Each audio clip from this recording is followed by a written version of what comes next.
these public funds, if not all, this has been done in countries such as New Jersey and Switzerland. And as you wind up quickly. Okay. Yeah, and then there's the issue of the president being the global youth champion, and we thought that this can be used as a platform to fight corruption. Now, on inclusivity, as we wind up, there's the issue of representation by the youth. According to the 7 universities that were represented on Thursday, the agreement was that there should be no compromise, that representation should be by the youth and for the youth. That one, the young people are representing themselves, and two, that the issues that they're representing are actually the issues of young people. And this, I am happy we have people like Edwin Sifuna here, weigh in on this, that representation should be for and by the young people. And then, of course, there's the issue of our mentorship of young people. The fact that there was a research done that I think in this year, out of the people who will be retiring, over 40% are not, cannot be classified under the gap or the group of the young people. So who are we mentoring to take up these positions in parastatals, in administrative bodies, et cetera, et cetera? So those are some of the things that we can talk about, and those were the outcomes of our debate. Thank you, Madam Jennifer. Gitu. We have Dr. Nelson, who has just arrived. As we allow him to catch up with the debate and to breathe, we will, quickly take a few questions from the panel, from the audience, and from what they have presented, from what Senior Counsel took us through, Madam Jennifer, and what she has just spoken about. Yeah, Smalls, I would like to. I'll take questions, and I'll take questions this way, so that we do it very fast. I'll take one from this side, hapa katikati, na kule mwisho. Now, before I do that, I said we have party leaders here, and the Senior Counsel during his opening remarks said that politicians fear speaking. Do we agree or we don't?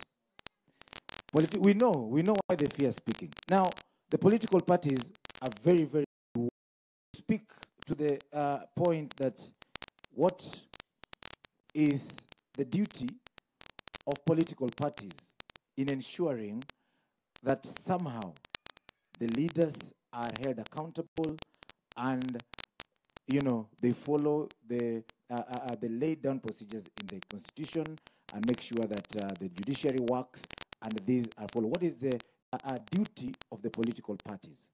Karibu sana, madam. If you may stand. Tumkaribishe mama tafadhali.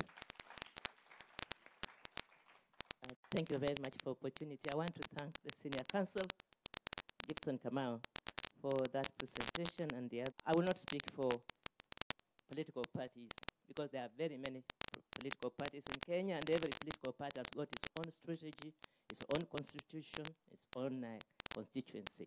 I'll speak briefly from my own political party and experience.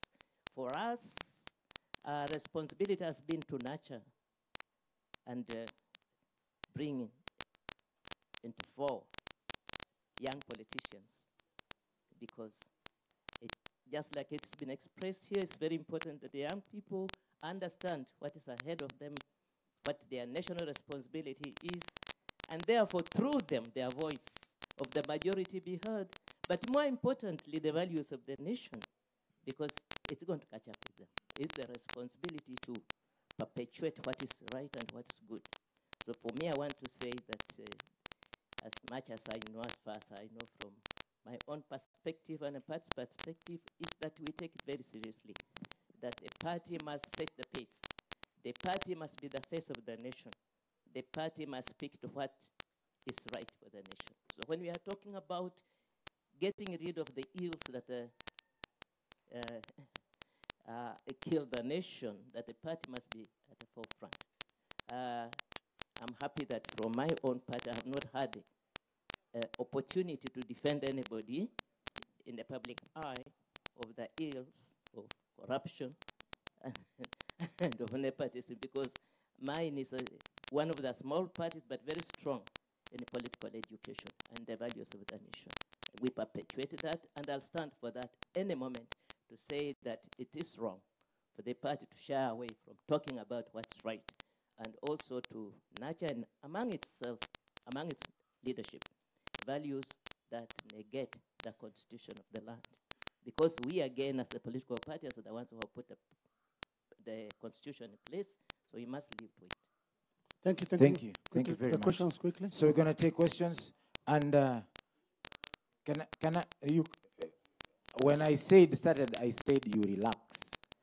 I will come to that side. Can I get hands on this side?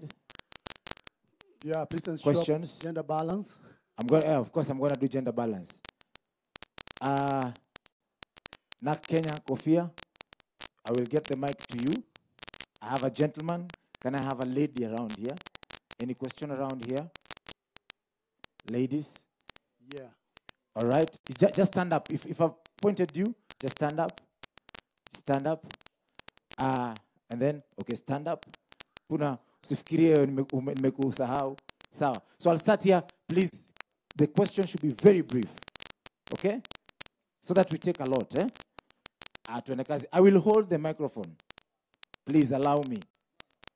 No. I make the rules. But please allow me so that we do fast. So I will give him a chance.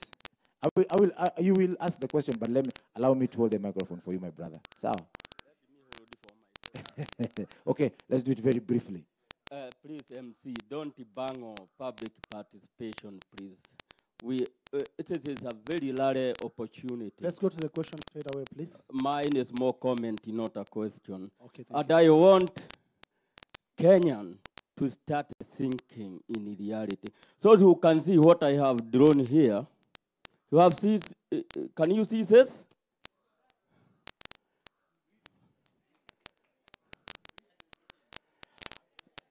This is how we were misled by multi-party agitator. Multi-party right now say you are a tribal outfit. That you cannot be elected a leader until the tribal kingpin choose you. So I have drawn here a demon called the three arm of government. And I have drawn an arrangement of a creator. When he created a man with head and the two hands. Head is a final decision maker, equivalent to a monarchy or a strongman of communist. But democracy, like the one we are following in Kenya, which is followed in America also, is it doesn't have the final decision maker. You have to go to judiciary, executive, and the registrar. The is when they disagree and they start blaming each other. The way we saw at the anti-corruption conference at the Bomas, which ended with anti-corruption doing corruption. So, Mr. Gibson Kamau Kuria, you know America is grappling with internal security problem. Children being killed in school by guns. They have talked for over 50 years about control of gun. In monarchy country like Nordic country, like Britain, like Japan, the final decision maker finished that problem long time ago. Be brief, please, very quickly, because of time. I'm sorry, just because of time. Don't use time as a reason to block the public participation. No. Public is not one person. I'll say this, guys. Senior counsel has heard you. I know, you know what? As we gear towards good governance, we begin with what we do. This forum, for it to run properly and on time, we have to govern it well. So let's start here. When you're given an opportunity to speak, please state your point, state your question, so that we move on. Madam, see your name and your question. Okay. My name is Margaret Mudhoni. My question is on the wage bill. When we talk of the wage bill, we have seen, like in the Constitution now, we have the president has only 2 terms. So I'm thinking of when, I don't know where the bill came in, as in when the president retires, he's taken care of by the taxpayers. I'm just thinking of in 50 years to come, how many presidents, how many governors, how many deputies Kenyans will be having to take care of them? As a taxpayer and as a Kenyan, I think we need to look at issues on where Kenyans and leaders should think of issues of how to reduce taxes on taxpayers because Kenyans are being overtaxed. Second, I'm thinking of inclusiveness. When it comes to leadership and governance, we find the big tribes tickets from the minor tribes. So you find the minor tribes are marginalized and poor. So when it comes to management and everything, when you come from a minority tribe, you have no say in that company or the government. When it comes to promotion, the person from a minority tribes cannot even be promoted. So what can we do as Kenyans to include that inclusiveness in every part of the governance? Thank you. Next. Thank you. And the last one in this session. And the party leaders and SGs who are here, please also note the questions. Thank you very much, Senior Counsel, for your speech. I wish to put this to you. The Law Society of Kenya is spread all over this nation, and I think we hear of with whatever branch, you have networks and you have ability. The challenge this nation has had is in terms of arming Wanjiku with the right information so that Wanjiku can make the right decision. Using your networks, what are you doing as lawyers? Because every other problem in this country has some lawyer involvement in terms of you defend your clients, which is your job.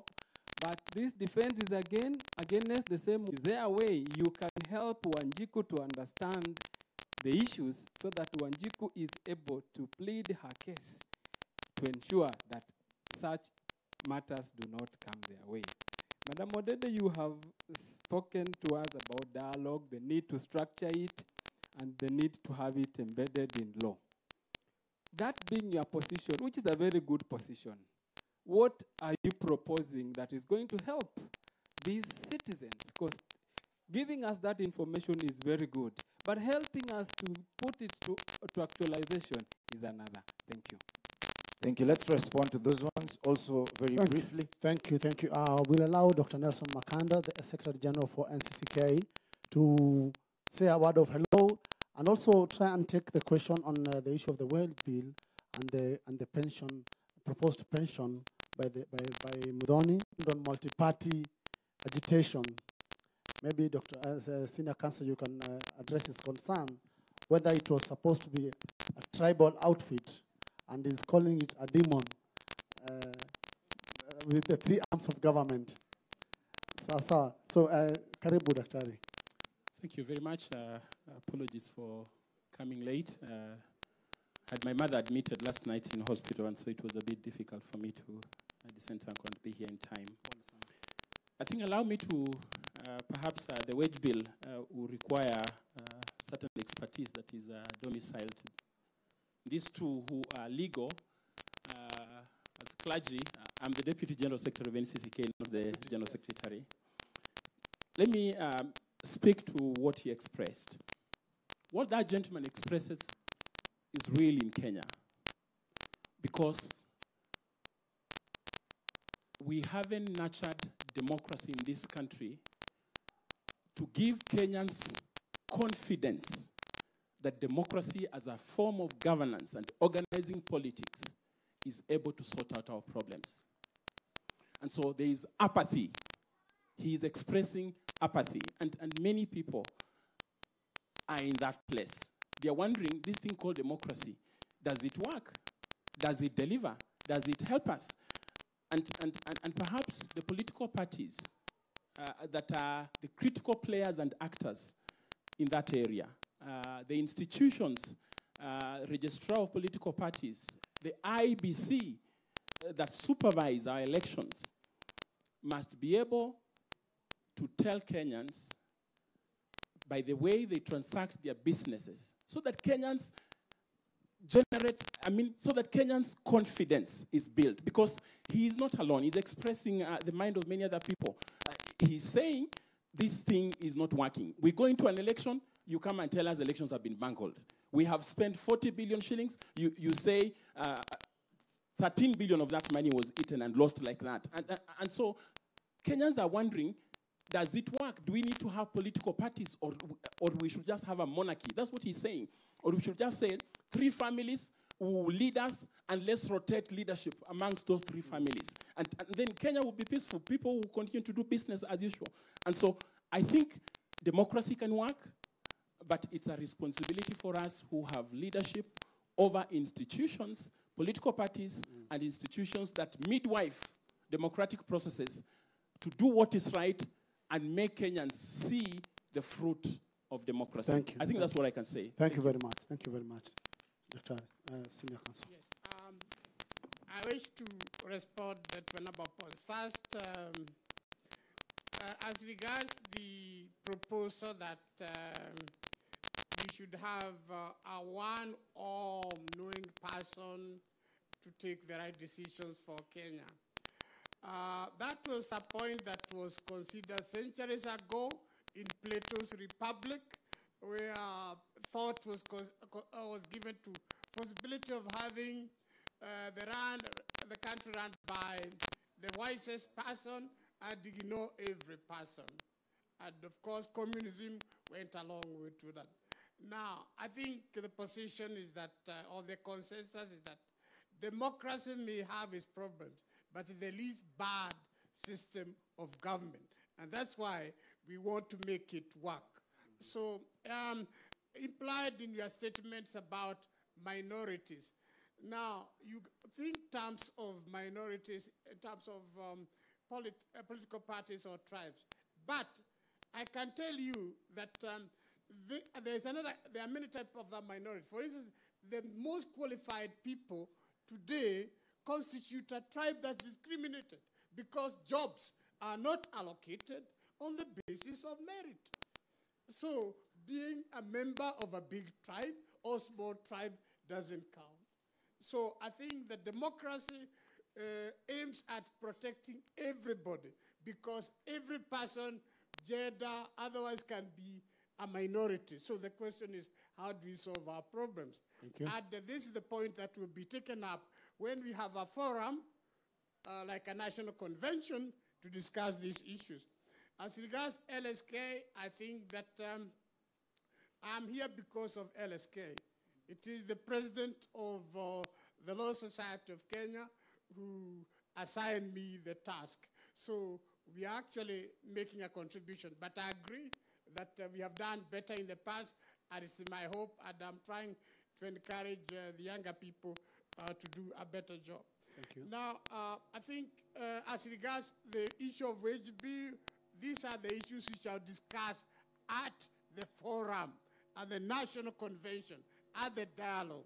Let's now make out a case that this debate about good Kenya referendum, we must have a convention at which the issues will be discussed. Thank you very much. Thank you very much. There's a question asked to you about your proposals on the dialogue.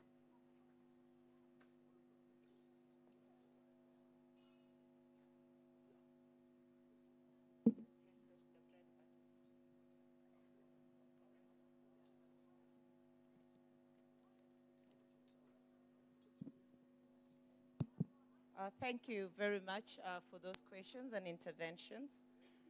Let me just reinforce the point on the Law Society of Kenya. I'm a sitting council member of the Law Society of Kenya, and I can report that we've set up a team to engage on this issue of building bridges and proposed reforms for Kenya. And we have taken up the issue of civic education as one of our core obligations under Section 4 of the LSK Act, and we know that this is something we should do. Our only limitation is funding, and therefore we are trying to rally our members to offer the service pro bono. And this is something, thank you for raising it, it's something we are thinking about, and we're going to find a plan and a way to do it. But we already have a committee that's engaging on that. And actually, civic education is one of the great gaps we have in this country. The ignorance, the lack of knowledge of our rights is what causes us to be misled and mistreated as we are. What am I proposing about anchoring this in law? Again, that same team at the LSK, we are drafting a bill which we will take to the committee and see if they carry it across. If they do not think like us, we will take it to the legal committee in Parliament and see how we can move this forward. Because if it's not anchored in law, we are going to be left aside. So we are working on that as well. Thank you.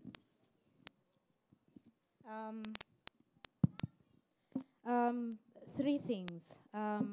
First, on the issue of the legal fraternity, I will speak to the role of law students. Now, law students through the Kenya Law Student Societies and professional bodies like the University of Nairobi Law Journal, we understand we have also a role in terms of giving back to the community. Now, we do, at the University of Nairobi, we do form groups and take up public interest litigation matters. So in terms of protecting Mwananchi, students also are the forefront of that. Despite the fact that we cannot appear in court, we do engage the councils before us and we take up some of these matters. So at that, we are trying. On the issue of the wage bill. Now, it is my opinion that before we talk about all these things, there needs to be an audit of the Constitution. Now, there are things, so many things that have been raised on the issue of referendum. One being a bloated wage bill, two being the question of inclusiveness and the need for more seats, three being the question of devolution, and maybe perhaps that we need to reduce the number of counties that we have. There are a number of, and scrapping women's seats, there are a number of things that have been proposed and are in public conversation. However, what is not there is no one is telling us what is not working from a research perspective. No one has told you these are the numbers and this is what it looks like. What is there is, for me, their underlying personal interest of different people, and this needs to be addressed. So as we have the dialogue, and I think it's a good proposition that we need to have this national conversation, we should have an audit. And as students, we're always ready to come and help and do this research. We need to, if it's a question of women representatives, let us ask ourselves, what was there, what were they set out to do, and have they achieved that, etc., etc. So, yes. Thank you very much, All Makofi. right. All right. We are right on time, but that Yes. we are envisaged to finish. Yes. Let me request Papiodek for you to request the chairman to give us one more minute for us to do either one round of questions Yes. or we do quick closing remarks. Yes. Chairman, umesema nini? I'll give SG Sifuna here a chance. But before that, I'm really interested in and I know very many people are interested. In the opening remark, the senior counsel alluded to the fact that we need non-partisan actors in the constitutional review process. There's what we would call the small parties, like Green Congress Party headed by Honorable Ogindo and the EFP headed by Mr. Isakia. I would really want to know what your space would be in making that happen. I'm going to give you 1 minute and then I'll come back to SG Sifuna. And then I'll take questions. We will have, we have some minutes, so we can do that, We right? will take one round of questions. We'll take then one round. as we do the closing remarks. Yes, yes. Thank you very much. Thank you very much. And like I said yesterday, it is because of pollution that my voice is lost. And that's why I lead Green Congress Party of Kenya, which fights against pollution. I want to say two things. One, to the youth, I think your destiny is in your hands.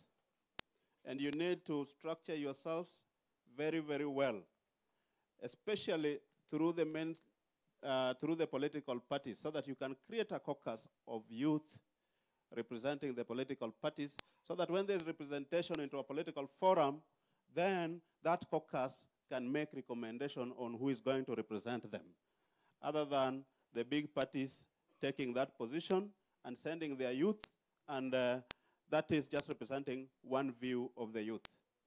The second thing, I want to agree with the senior counsel about the non-partisan approach. But before that, I want to deal with the question, what are parties doing to make themselves accountable? I think it is the responsibility of the citizens to enforce accountability on leaders at every level. And that requires courage on the part of the citizenry. We tried this in 2002, but today we are losing it. I think we need to revive our courage, and courage is inspired. Let's inspire courage so that we can be like Liberia or like Burkina Faso, where the citizens took it upon themselves to ban the entire parliament when parliament was legislating things that were not for the people. So all we need is courage. Last, Bwana Senior Counsel, I think I want to join you in supporting the President in his call for proportionate representation. Where is our place as small parties? I requested that this forum makes a resolution that other non-state actors forum is created, whereby political parties, especially the small ones, the non-state actors, the civil society, the trade unions, the youth groups, the women groups can meet also to make our voices heard in this process of electoral reform process. Thank you. And that resolution we must come with from this forum. Thank you. Thank you. Thank you, Chairman Ogindo. SG, something is really burning you. Yes. One, like Kanusu. Yes. Yeah, I have 3 questions, one for each of the panelists. Oh. Just one question each. First of all, to my senior, who has spoken on the issue of consultation and dialogue. What is it in the current setup of a BBI that does not give you comfort that we can actually end up with the process that you have spoken about that is similar to what we had at Bomas? What is it in the current setup? Who is it that has ruled out the possibility of us having a process such as Bomas at the end of this BBI particular process? To my senior, Rosalind Odede, I'd be very interested to know if you're a member of a political party in the first place. And then, would you not agree with me that people will pursue interests that are most important to them, so that there's a feeling that Kenyans have outsourced the defense of this particular constitution to an individual and to an individual party? I get very amused when we are saying ODM is discussing its proposals to BBI, then you see somebody saying include the issues of the doctors there, as if doctors have been barred from appearing before the BBI to present what is important to them. You are the best representative of yourself. No one will ever present your case better than yourself. So what is the problem with you presenting the issues to do with, for instance, extrajudicial killings and police brutality? Lastly, to my upcoming colleagues in the profession, Jennifer, I would like to know if the students had opportunity to discuss what is the classical example of corruption in this country, and to tell us what you would like to see done on the issue of the Weston Hotel. Thank you very much. Thank you. All right, I'm going to do this. I'm going to go another round. Please, yeah? Smalls? 3 questions. 3 questions? Yes, please. Yeah, I'm being directed to take 3 questions. Again, we're going to go gender. So this time we have 2 ladies, 1 you have man. 1 question. I'll come back to you, Chairman. Let me do this. There are no ladies. Mutafanya, unajua gender siku hizi lazima. Okay, I have a lady here. Balance okay, for better. let me start with her. Just stand, and then I will get, let me get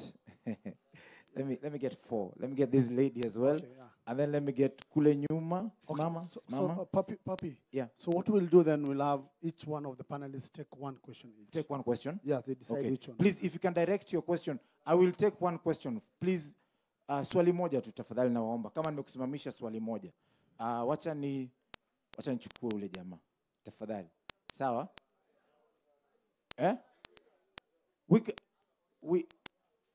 Tafadhali. Si nimeshapatiana nafasi. Huyo jamaa anasema yeye ni minority, huyo ako na kofia ya orange. Yeye ni minority. Yes. Sawa, wacha. So tumuongezee. Let me, do you allow me nimuongezee? Yeah, he's from Northeastern. Then simama ndugu yangu. So 1, 2, 3, 4, 5. If you can direct your question directly to somebody, please do that. So wacha nianze juu nikiteremka chini. Make it simple. If it's 1, the better. Very brief and very brief. Quick. Please direct. Good morning. My name is Ndegwa Simon, and I will direct this question to our father, senior counsel there. So don't you think the time is ripe that as a way of thinking of how we will address the issues of tribalism coming up in parties, in issues of parties, don't you think that as a way of solving, we should think about a merger where we will have maybe a maximum of 3 parties that will represent policies that people believe in and not where people come from? And please, I will address this one to the audience. Don't you also think that time is ripe that we should think of radical measures of dealing with corruption, because there is hypocrisy top down?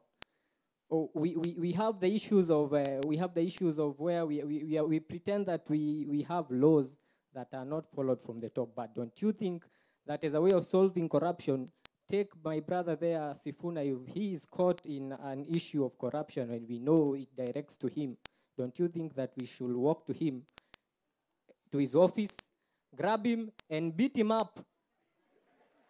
Because anyway, the courts are not working. We will take him to court, atalipa 1,100, ataachiliwa, and what happens? So don't we beat him up and so that can end? No, Andika, briefly. Thank you very much. I'm Wario.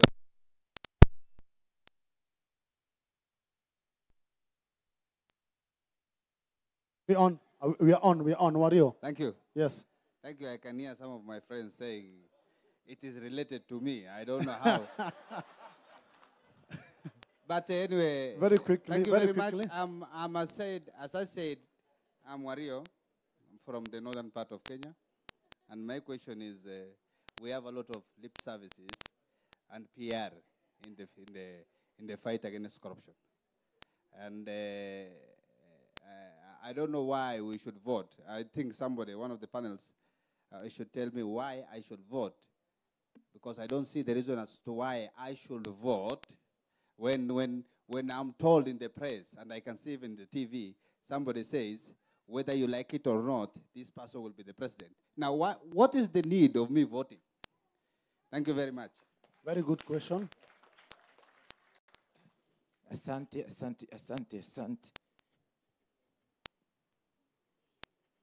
Do this very, very fast.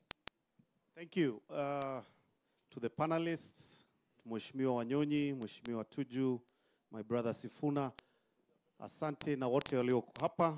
My name is Joseph Lunani. I'll go quickly, some opinions as well as questions and poses to the crowd. Now, we all go and say that democracy and government structure, and we are all here complaining about what government should do. But how did government come into place? If we are not available, if we are not engaging, if we are not in that place, as Mheshimiwa and my friend Sifuna said, to engage and to present your own cases, who do you think will listen to you? Who will have your bread? Who will actually go out and do this? The other issue is I have with the way we say we want a new political dispensation. But then when candidates are presented to ourselves, we do not actually critique. We do not share those that are good. Everyone said, oh, Peter Kenneth was a good president. But who went out of their way to campaign for him? Who went out of their way to actually share this good news? Because we've seen Kenyans rally themselves to good causes like Jadudi's contribution when he was sick, and everyone in the whole world knew about it, which means we are pretentious. We are pretentious because we want favors from political leaders. We are pretentious because our expectation is screwed of political leaders. We are pretentious because we want that nepotism. We want that connection to work for us, and yet we are here saying that this is not working. One last thing as I finish, and it's also a pause that I would say. The other way is when we say that there are policies or laws that are not working, why not also create the other side that works and let us use that? For example, how many people know that the copyright laws allows you to copyright an idea for only 1,000 shillings? This is something I'll challenge senior counsel as well as from the LSK position, that we need to sensitize the public that when you have an artistic idea, copyright it and also rally it so that we create new avenues of creating wealth.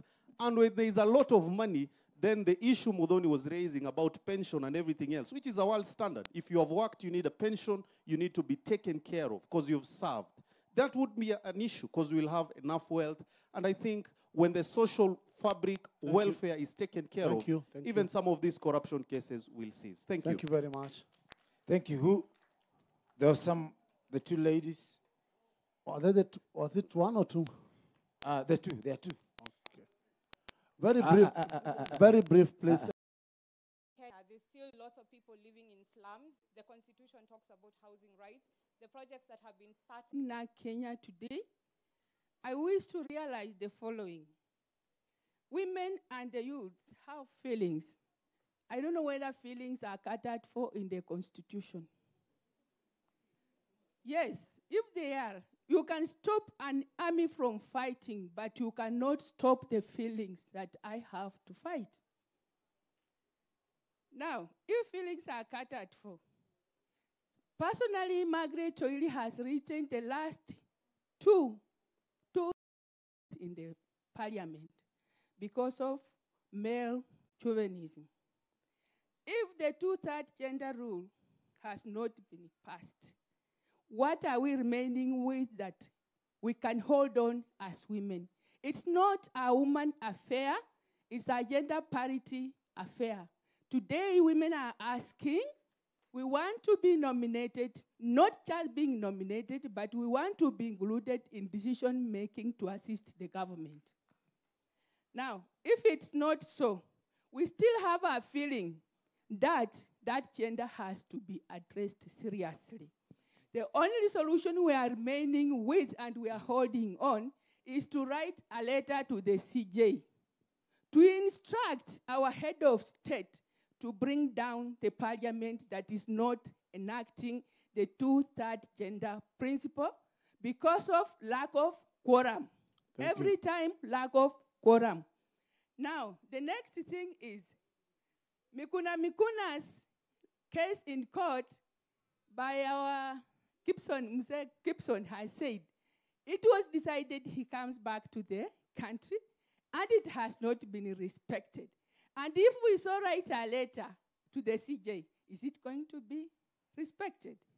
On behalf of other women, our party leader, Mother Karua, yesterday talked about women inclusivity. She spoke, and it was echoed by my Senator, Moses Wetangula, who traveled all the way from Bungoma to come and assist and support the women, that the women's right is a right and is a bill of right and is a constitutional right. Thank you. Asante sana. Thank you, my son. Thank you very much. And one more question that we'll pick. We also would like to recognize the presence of SG Jubilee Party, Rafael Tuju. Punga mkono hewani, mpigieni makofi. Karibu sana. Comrade, kuna swali Sifuna amekuuliza kuhusu students. Na ujibu hiyo ingine ya corruption. Okay.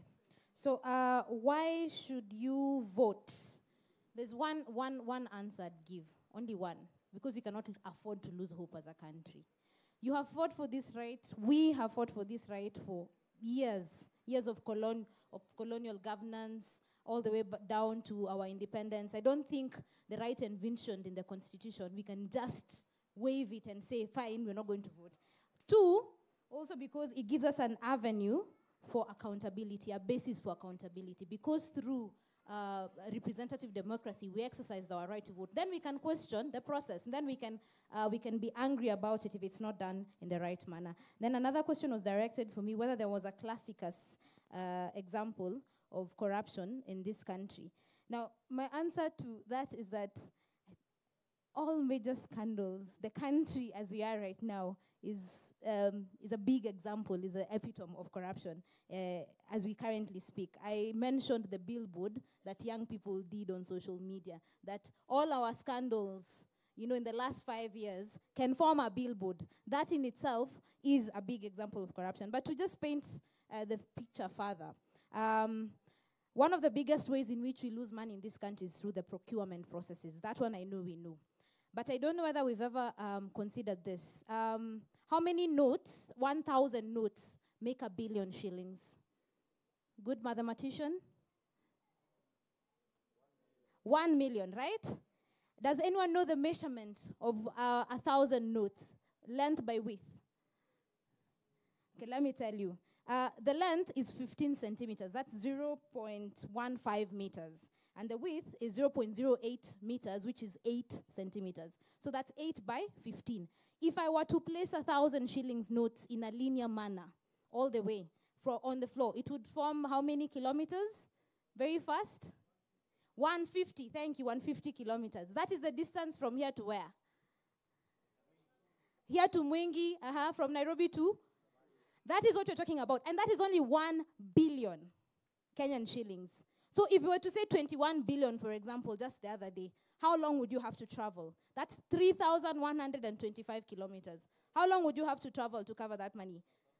That is a picture of the amount of money that we are losing. And that's what, as the journal, we have done infographics on all of this, and we'll be able to share. That is the amount of money that's being lost. Another good example, Mr. Sifuna, is, again, case example, the 21 billion. If you were to do a standard classroom, just one single classroom, how much do you think it would cost? An estimate.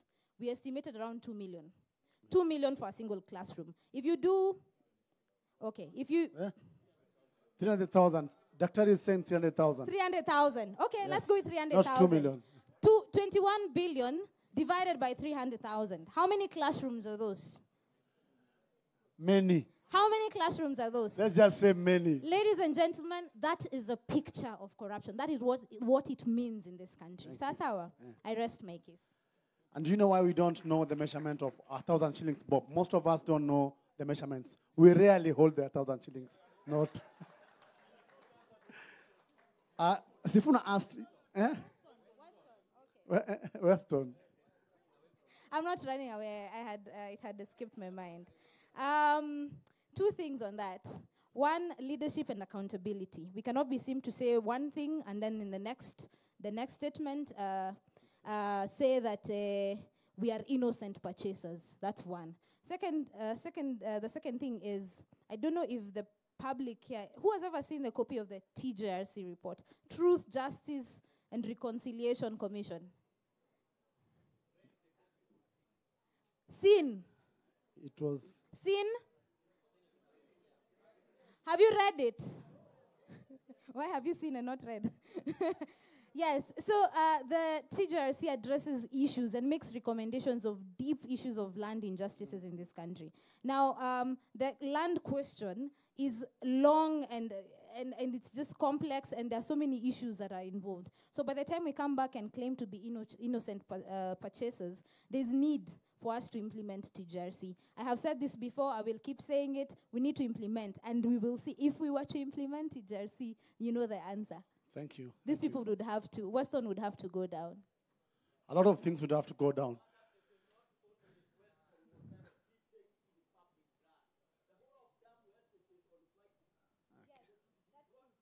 Yes, yes. Yes, yes, yes. Yes.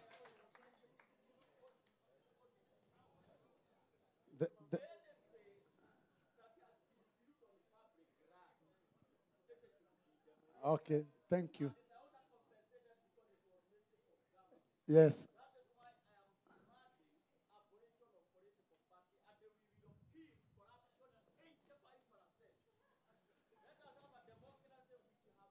Okay, okay, thank you very much.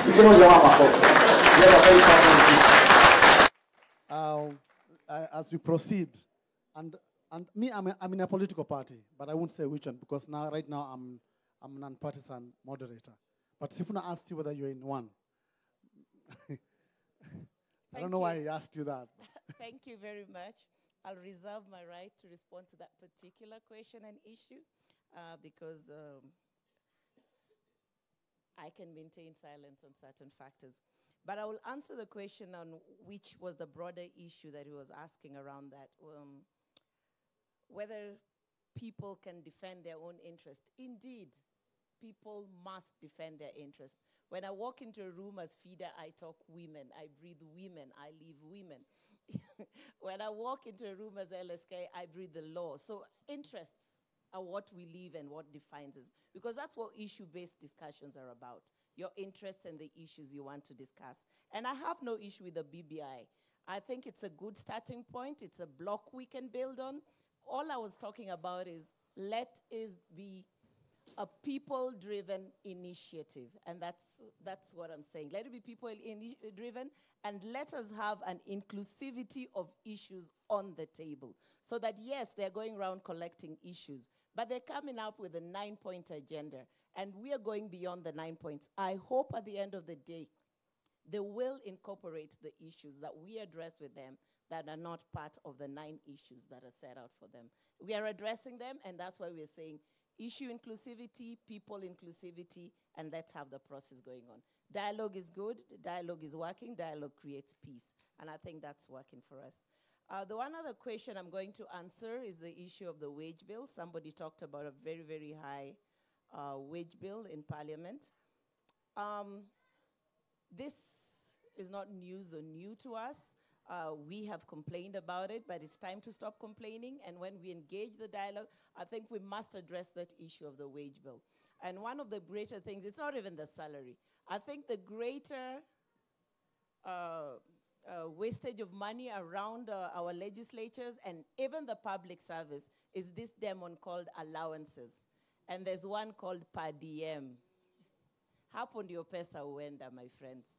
Huh? People make a trip, God knows, to watch FIFA World Cup, and each of them gets paid. I'm not going to talk about it. But that's where the demon lies. That's the elephant in the room. As we address the wage bill, let us talk about allowances as well. Probably it's something we need to do away with altogether. If you're on a salary, work. Why again should I give you an allowance for coming to work in Mombasa? That's the elephant in the room. But yes, again, let's cap the wage bill. Let's reduce it, cap it, and make it statutory so that we are not fighting SRC every other day about salaries. Yes, I agree with you. Thank you. Thank you very much. Senior Counsel. Yes, I want to make 2 points. First, my response to Mr. Sifuna's question that what's wrong with BBI is that there's nothing wrong with it. A leader is entitled to get expertise from experts to set up task forces like BBI. So there's nothing wrong with that. ADETUO produces a report. But what I was now talking about is the fact that when on 13th December, the president was at Kisumu, he started he raised an important issue concerning constitutional reforms to be done. And I can repeat for Honorable Tuju what I said in my email, in my remarks. The president said, we must examine whether our winner takes it all approach to elections is a good or bad thing for the nation. We must then find ways to address it. The president used the word we. He did not exclude everybody. BBI, Parliament, Law Society, trade unions, others. So in my remarks, I'm saying that to me, I have been a victim of much editing by press.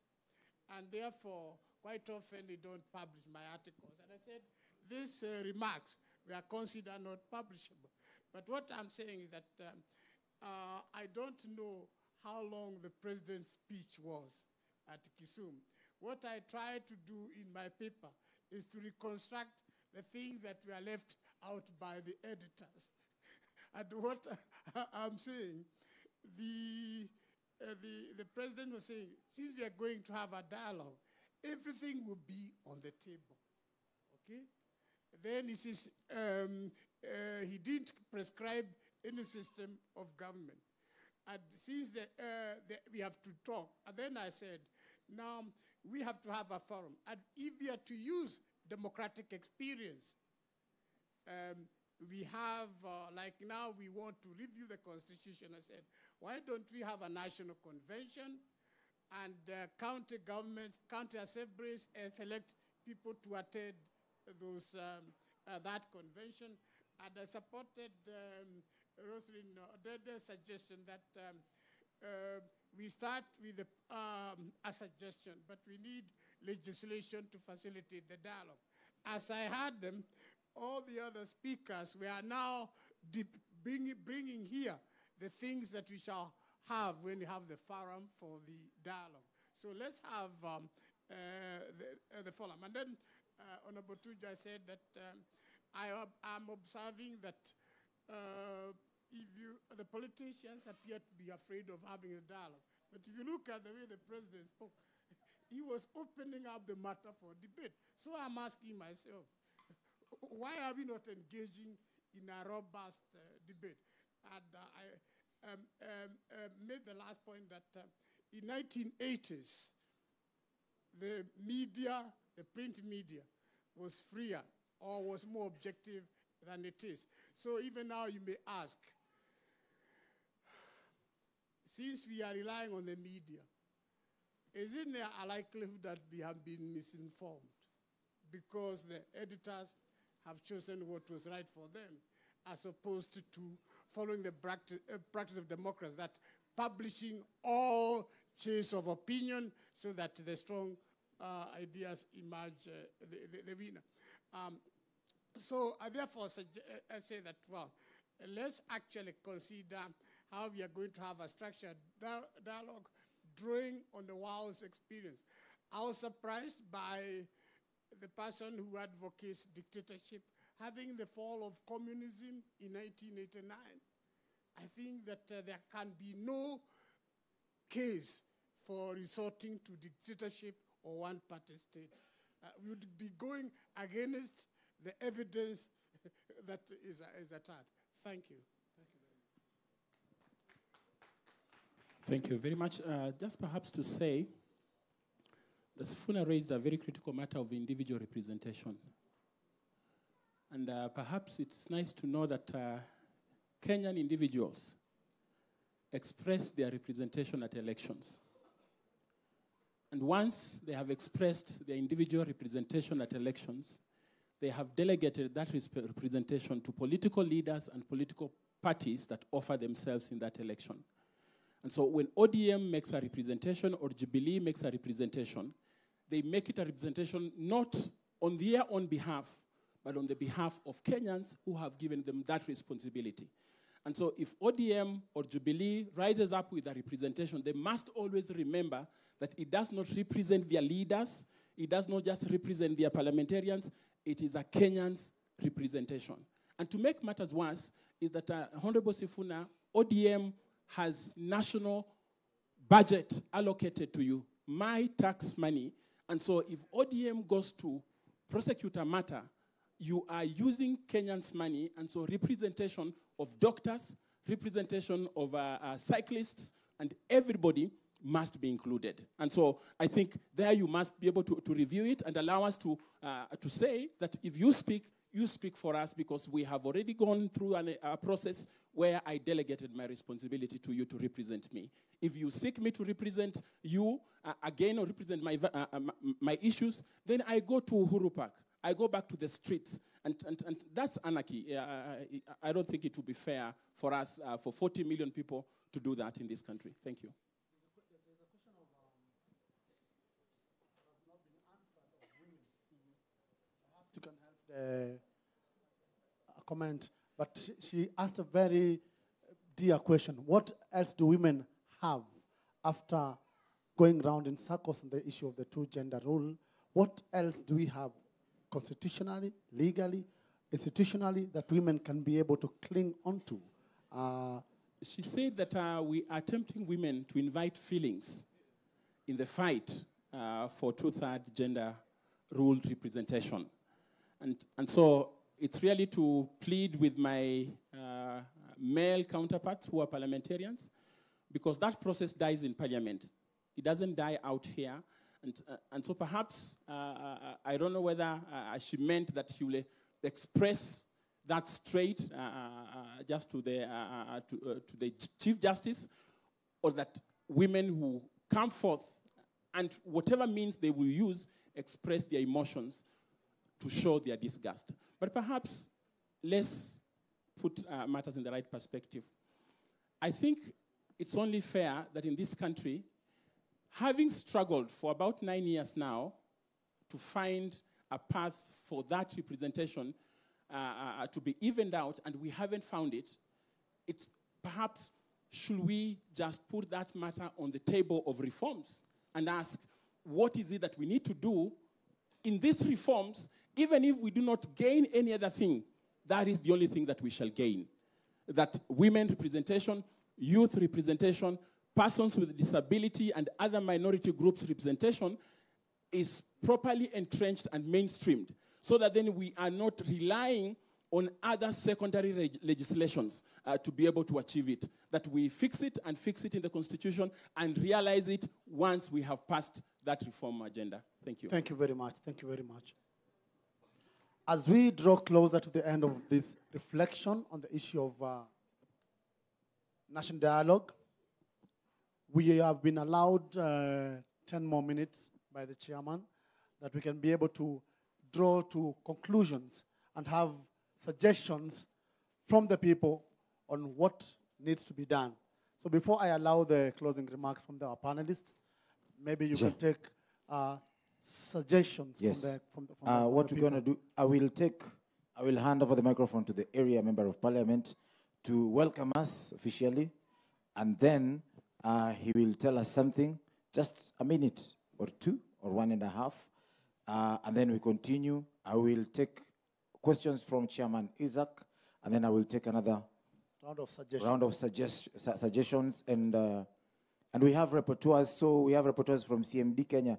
So whatever you're saying will help us make this better in the next year. So I will take suggestions, not really questions, suggestions, na hizo nitachukua mingi iwezekanavyo. Karibu mheshimiwa. Thank you very much. My name is Tim Wanyonyi. I'm a member of parliament for Westlands, and this is where we are today, is Westlands constituency. And I would like to welcome you to Westlands. Those of you who have come from other regions, feel welcome. And what we are witnessing here today, this is what we call direct democracy, where people sit and dialogue and express themselves. And the Constitution gives us this power.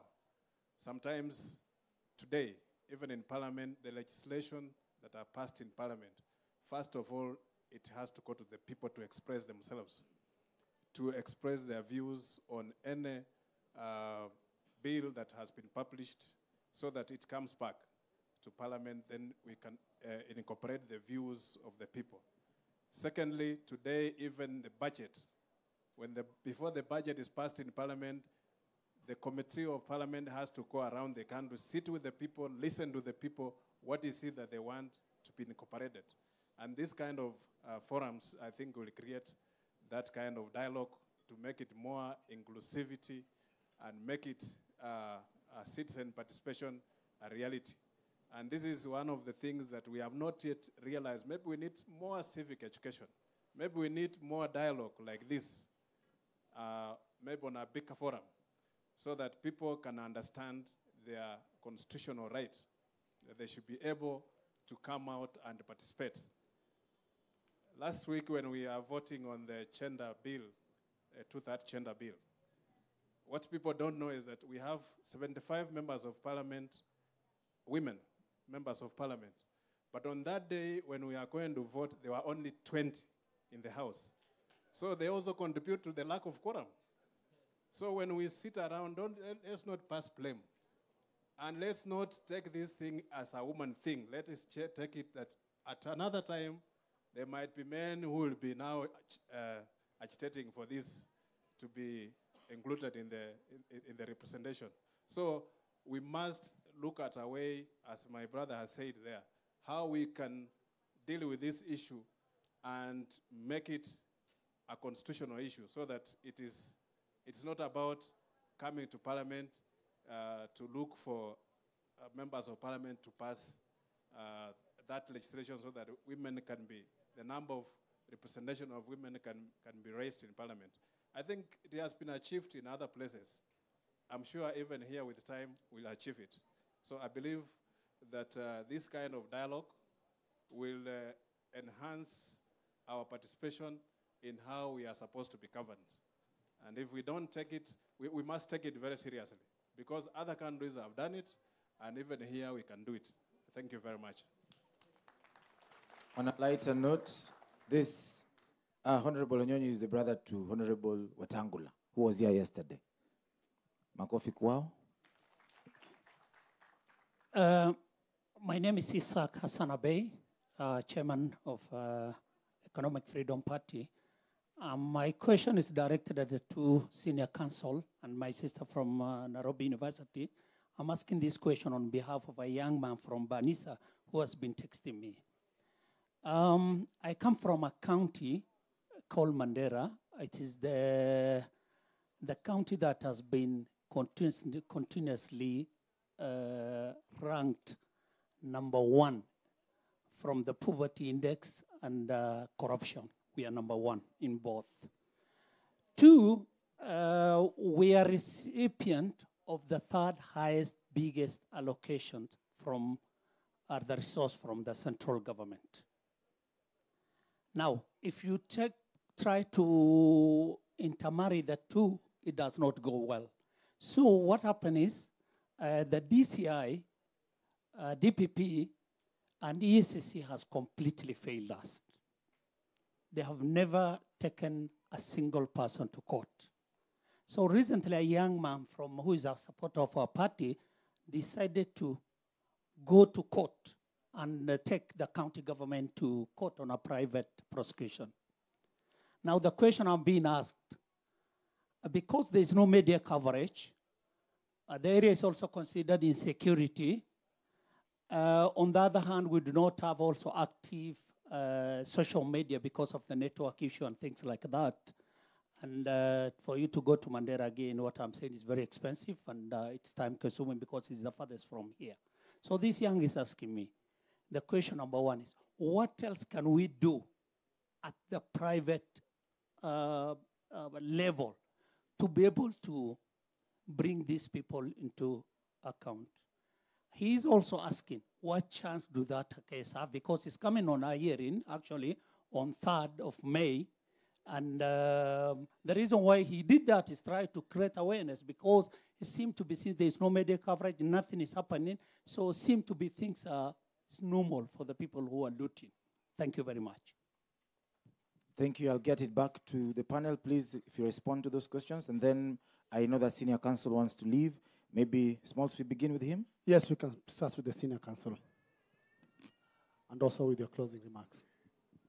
Yes, thank you for noting that you too have suffered from the media discrimination. I think that one of the problems the country is having is that I think the media is corrupt. It is not practicing the freedom of expression that's supposed to do. It's supposed to permit all shades of political opinion to be said in the country. But it has decided to silence the people whose views it doesn't. So in 1980s, you can share my experience, is that if a case like that when we are filed, the Daily Nation or Saturday Nation would cover it, and you would be sure, and then it would follow it up. When the dialogue at Bomas, Kenya was taking place, one of the leaders of the nation group, Donald Kiboro, said that there is the culture of brown envelope. And what he was saying is that I would like to believe that for your views to be published, then you have to pay. Now, that is not acceptable. So I think that that's a national issue that is to be addressed. The other aspect is that, to me, it is it's important to bear in mind that that young person, together with you, you need people, lawyers who are very well versed. They look at the document, they see whether the grievance taken to court is the kind that the court can rule on and then take action. But what I would like to say is that, is to repeat what I said, that democracy is never attained at one. Democracy must be built over the time. And what I've seen about our reforms is that if we want our country to be truly democratic, we must work for long-term goals, not just have this amendment, have that one. No, we say we want to attain this. The 2010 Constitution came after 30 years of agitation. So if we want, the same case applies to the gender representation. The provision is in the Constitution, but we need to engage the people more and more. So the women should not, I think, say that because the Constitution guarantees them representation, that they are going to get it. They have now discovered that's not possible. So that should be done. But there's nothing new. Even the USA, the oldest constitution, it was only in 1950s that some of the provisions made in 17 were being implemented. I think the important thing is to remain faith in our capacity to make our democracy work and then face the challenges.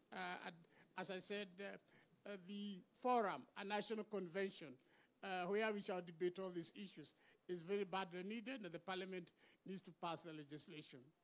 Thank you. Dr. Thank you very much. I do like this type of engagement very much because then it helps everybody bring their expression on the table, and, but also appreciate the fact that our leaders make time for it. It's from such engagement that you pick up things that can actually change this country. And so thank you very much for making time for this. I do think that we are at that time where we must review and consider what is it that affects us and how do we fix it. One, the Constitution is important because it's a sovereign document for us, and it sets out to govern us, but it is not the only thing that we need to fix. I think we need to think about formation. What is happening in the places of formation? What is happening in the family? What is happening in schools? What's happening in our religious places, because it's in the mosques and in the churches where things are happening. And so formation, we need to think about formation. And I do not think that the Constitution, changed or not changed, will fix that problem. Because the problem we are trying to fix is a problem that emanates from formation. And so it's to ask households, parents, and families, is to ask teachers who we give our children, and those that are charged with the responsibility, like the Ministry of Education, is to ask our religious leaders to take responsibility that they have been given of formation seriously, all of us, so that then we can create a generation and a people who love law and respect the rule of law, who love to do what is right and what is just, who do not deny others their rights, even though they are enshrined in the Constitution. They do not think that it's important for them to enjoy those rights. And so having said that, then it would be nice to say that for us as a religious body from the NCCK, we think that the Constitution needs to be opened up to consider the matter of inclusivity, to consider the place of opposition.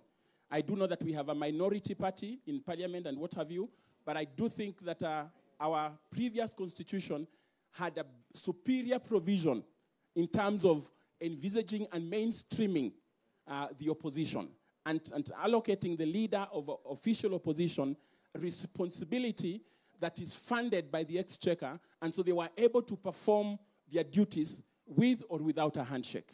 They were ready to perform their duties freely. And so the place of opposition, the two-third gender rule, devolution, and integrity. I think we need to tighten up Article 6 and ensure that it serves us much better than it is doing now. Thank you very much. Thank you very much, Dr. Madam Roslyn, your response and with your closing thoughts. Thank you very much, Chair, for the Economic Freedom Party. I've been to Mandera. It's a lovely place, despite everything. I cannot comment on the viability of the case that you have in court, because, as Senior says, we'd have to look at your pleadings to know what's happening. But I hope they exercise their right under Article 35 to gather information, to ask for, gather, and get information. Because without information, you cannot sustain a conviction. So I hope they exercise that right so that they can get the case going. We could probably engage at another level so that we can find time to look at your documentation and give you proper legal advice. I offer to do that for you after this. But what else can you do? What else can the people of Mandera do to ensure corruption is reduced? Because I remember my lecturer, Justice Lingera, saying corruption is an 8-headed animal. You kill one head, it bites you from the other side. It just doesn't go away. So it's only how do we manage corruption? And I would say let your people engage in the budget-making processes and participate when the county calls for engagement, because at that time they're able to at least see what their accounting issues are, where their money is being spent and which projects their money are going into, and they can put their voice in. Even if it's ignored, at least they'll be aware they will have participated. The other thing they can do is exercise the right to recall. And the right of recalling bad leaders is a right we have in our hands. And so I think that's another avenue we can. And then the one we've always used, mass civic action. If it gets too bad, I remember the young guy behind there saying, let's stone them. Or was it say beat them? Mass civic action is one of the actions we have in our hands that have caused change. It may not be the best way to go. And we know our security systems don't know how to handle mass civic action. They end up infringing on your rights. But sometimes for change to come to the country, we must sacrifice. Some sacrifice must be made. So sometimes we have to go the long route. We'll be tear gassed, we'll be stoned. Some of us will die, but we are hoping that change comes. So mass civic action is another way to bring change. Thank you very much. And that having been said, I'd like to say I'm happy and proud to have been a participant in the first ever People's Dialogue Festival in this country. It's been a very engaging, very informative, and very eye-opening session. I'd like to thank the chair, CMB, he's not here, and all your staff, and everybody else who participated to make this happen. I thank you all, and I hope this is just the first of many. It's an important thing. Let's engage. Let's make it work. Kenya ni yetu. Sie. Asanteni. Thank you very much. Comrade Jennifer. Okay. How can we support your case? First, I applaud you. I think the young person from your county doing this is doing a very good job. We can get students to support in research. Remember, we cannot appear in court, but we can support our council as she has offered. So we can get 5 to 10 students who are also located in the county. So that is what we will do for you. Closing remarks. I think it's time that, and I believe it is time, that young people led the fight against corruption in this country. Now, I happen to be a member of the multi-sectoral initiative on anti-corruption, the youth committee. And one of the things that we are proposing to do is something we're calling Mulika Mfisadi. Now, we will be holding town hall sessions like this, or that's the proposition, and members of the public will be having an opportunity to put their leaders to question, and they will be mulikwad, for lack of a better word. Now, the movement has already started in South Africa. I know you know that. It started in Uganda. It's time for Kenyan youth to join this, and we need to lead the fight against corruption. We've started this. There's a multi-sectoral initiative. There's the intervarsity debate. There are young people. They're engaging. You can see the recommendations that are made were very powerful. Again, I want to also appreciate CMD for this particular forum and for a chance for the very first time. I don't think there's ever been a university student sitting on a high-level panel like this. So I really, really thank you. I appreciate I appreciate you. This is the kind of inclusion that we're talking about. This is what we're calling inclusivity, that you're including institutions of higher learning, where academia and knowledge and innovation happens, to actually participate in these conversations. And we will be here. It might not be me, maybe someone else, but we'll always be here to support this conversation. And thank you, and have a lovely day. Let's once again appreciate our panelists and ask them to stay so that they can get the suggestions from the other panelists, the people. Yes. But Senior Counsel, if you are free to leave at any point, let's appreciate our Senior Counsel. Thank you very much. Appreciate you very much. But let's also stay put, and let's continue with the discussion. Yes, let us all stay put. Now, we will, tusikuwe tu watu wa kuongea na hatuna solution, si ndio?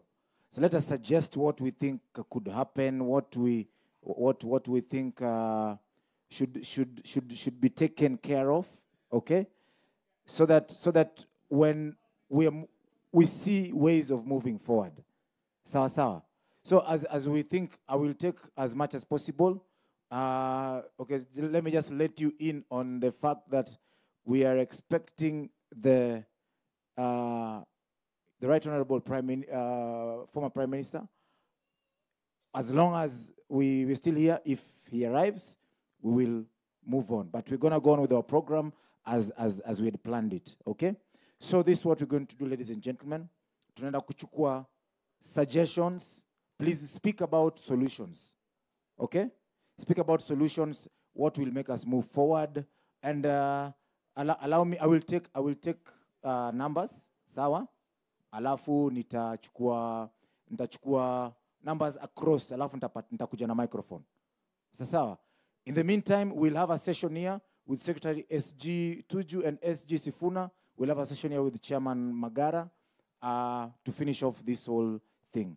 I'll take this opportunity to give to a young person, the chairman of Youth League for Amani Congress Party.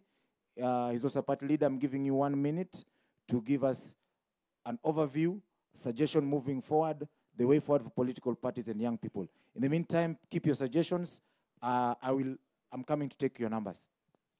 Thank you very much. My name is Nathaniel Mongare, Akadima, and as he has said, I'm the national youth leader of ANC Party. I'm very glad to be in this forum where we have crystallized very serious agendas for this country.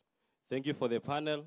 I wish to just make a comment that can also come out as a question for somebody I respect who is not sitting on this panel. I wish I could make this comment when he will have sat here. That is the SG of ODM party. But allow me just to make it, or should I wait for you? Okay, sawa sawa. Now, my party is the founder party of the NASA movement, and that NASA movement is the one that was aspiring to deliver Kenyans to the promised land called Canaan. And in between, we found ourselves at River Jordan, where there were crocodiles, as we were told the story, when we had already surmounted so many challenges, including falling down the walls of Jericho. Now, this is my question. In the dialogue that the Right Honorable Raila Amolo Odinga entered into with the President Uhuru Kenyatta, that dialogue was loosely documented in a document called BBI. And I'm saying this with a lot of respect for the SecGen and the ODM party, because I know we have been very critical. Many people have been critical, and the SG has been saying that we are critical on ODM party as the campaign for electoral justice. As the campaign for good governance in Kenya. I remember last year, 2017, we had several campaigns to push several agendas under the NASA movement. And one of them was the campaign, the national campaign on electoral justice. My question is, why is it that the Right Honorable Prime Minister did not use the model of dialogue, structured dialogue, that happened in 2007, that was anchored in a national accord and reconciliation agreement, that was later entrenched into a national accord and reconciliation act of 2008. And that structured dialogue had the guarantee of the public. Because when you see young people who are sitting here, the reason why they are very radical, it is because we had seen Raila Amolo Odinga as our standard bearer for carrying our daily hopes and struggles. But since that dialogue emanated into a loose agreement called BBI, we did not find that dialogue to be structured. That's why we are grappling with a lot of issues here. Thank you, Pastor. Thank you very much. Before I allow you to go, before I allow you to say your, I will invite SG Tuju. I'll invite SG Tuju, I'll invite SG Sifuna and Chairman Magara to occupy this space. And the Prime Minister is almost here, so I will take this very, very fast. Tafadhali, zungumuza teke, nusu dakika so that we take everybody, please. Haraka, as this panel gets prepared. So. And SG Sifuna, as you prepare to answer what you'll be asked, speak. I've been told you to ask you this. Hata nimeandika, freedom of association and freedom of expression are guaranteed in the Constitution. And muziki tutapatiana. But you expelled a member because of association. So you'll address that. Haraka tafadhali. Mine is more or less like a rallying call. Because I think first and foremost is to really acknowledge the organizers of this. It's a very powerful platform. It's a powerful tool to have people speak. But the question that I have, which I don't need an answer, including from my friend Sifuna, is how do we sustain these kinds of conversations? We have had conversations taking place in Nairobi. Two levels is how do we have these kind of discussions taking place at the county levels? And two is we have a very perfect opportunity, which is the Building Bridges initiative. And since I've been sitting here, it's a discussion around young people. There's a challenge because youth are not attending this BBI county fora. What is this and how do we ensure that our voices count at those levels? I think we need to decentralize this from this point and then draw a strategy of having PDF taking place at the county levels and having an output document which then informs the position of both, not just young people, but indeed the citizens of this great republic. Otherwise, I thank you. I'll be moving like this, so that we have everybody. Nusu dakika. You are fired. I know. Let me take this side, the chairman, and then we can wind up then. Okay, my name is Charles from Wiper Party. I have two things to say about this event. I'm very happy for the panelists who have been here. I actually take to congratulate many of them, a comrade. I just left the power of comrade last year, but I still have the spirit of comradeship in me. Because Wiper Party nominated me to be here because of that vibrancy of that I bear. Again, I have got two things. That is issue of corruption. Mass action, I think, is the best. Stoning person, and then wakati askari wanakuja tunapotea. Si ndio? That's anarchy. Yeah, that will do. That will actually do. Another thing I think is it's getting lost from my mind. I also thank Rafael Tuju, Magara, who has been very well and articulate issues very well. Tuju, the minister without portfolio, we echo you, thank you. And SG Sifuna, who is also youthful. Thank you so much. I thank this event also for hosting my party leader, HE Stephen Kalonzo Musyoka, to be actually the first panelist who did very well in youth, encouraging youth and also building initiative. Thank you so much. Thank you. You will forgive me. My seniors are seated. Allow me to take it back to them. Please, I have marked your faces. Yeah, take the names. Please, I've marked your faces. On a serious note. That all one must ask a question. On a serious note, I've marked your faces, and we will get to you. Please allow me to proceed. Please. Order, members. Order. Order. Karibu, Chairman. Order. Ninawapenda nyinyi wote. Thanks for your patience. out of serious interest in this nation, Honorable Raphael Tuju had as an appointment. He was here yesterday, and they did extremely well for those who appreciate content.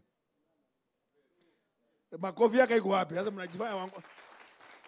Najua wanasiasa tunapenda makofi bana. Sio hii ni ya nyinyi haire. Sisi ndiyo kabisa kanu ya jenga nchi yetu tulikuwa tumezoea. But now, you know, Honorable Sifuna has been here before. We can take a few more questions. Now, hata mimi nitakuwa panelist hapa leo. Ule wako jiwekelea bila mshahara. But Raphael, he is the minister for the guests who did meet him yesterday because he was here. This is the Secretary General of the ruling party. And he is here to make a statement on behalf of the government of the day that has given us an environment to shake hands and the temperatures cooled. And my prayer is, please, let us run with this window of opportunity regardless who brought it to come. In fact, Sifuna was cracking a joke with me. And he said, when you acted dating, you propose quietly to a girl. If she agrees, then you call a crowd. But you cannot go dating in a team. It's personalized. That's what he advised me as a young man. I think dating has changed. This is us who are being introduced by our parents during my time. Now he says he searches, he finds, then he calls other people.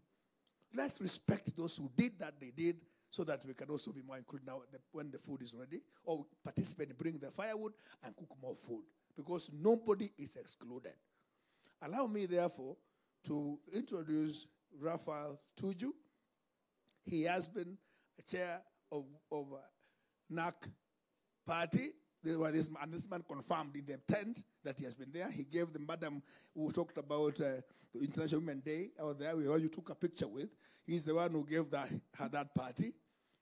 Later, he moved to PNU. This great man formed the government. And that's a history I'm giving you.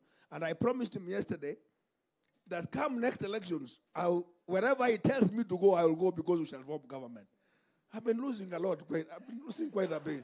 So please clap for me because I want to be strategic. Raphael Tuju. Finally, he didn't finish there. Raphael, we catch in and then he went further to do a TNA URP government. This man succeeded. Can you give my heart a round of applause? If you want to be in the government, please be number 3. After, no, Tugu number 1, Omingo number 2, you are number 3.